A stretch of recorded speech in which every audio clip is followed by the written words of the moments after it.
అన్న అన్న ఒక్క పౌచ్ తీసుకోండి అన్న, అన్ని మొబైల్ సంబంధించిన పౌచెస్ ఉన్నాయన్న, ఒక్కటి తీసుకోండి అన్న ప్లీజ్ అన్న, బయటికంటే చాలా తక్కువ రేట్కి ఇస్తా అన్న. అవునా? ఐఫోన్ పౌచ్ ఉందా? ఉన్నాయన్న.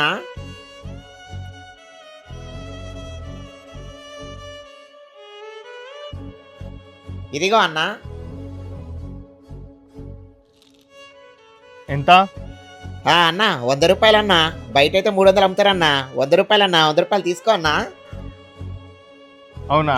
ఇగో తీసుకో 100 రూపాయలు. అన్న ఫస్ట్ బోన్ మీదే అన్న, థ్యాంక్స్ అన్న.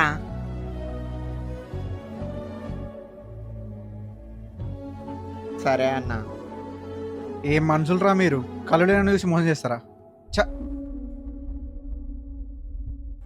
అన్న అన్న పౌచులు తీసుకోండి అన్న. ఎంతన్నా పౌచులు? అన్న బయట అయితే 300కి ఒక్క పౌచ్ అన్న, నీకు 200కి 2 పౌచులు ఇస్తానన్నా, తీసుకోండి అన్న. ఇదిగో అన్న తీసుకో. అన్న 500 ఇచ్చిరన్న, చేంజ్ 300 తీసుకోండి.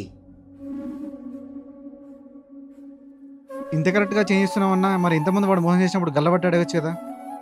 అన్న కళ్ళు లేకపోయినా రోడ్డు మీద ఉండి పరిస్థితి బాగాలేక కష్టపడి అమ్ముకుంటున్నా, నన్నే వాడు మోసం చేసిందంటే వాడు ఎంత కష్టాల్లో ఉండో అన్న. సరే వెళ్ళండి మీరు. అబ్బా ఇంత మంచోడు అయితే ఎలా బతుకుతావు అన్న?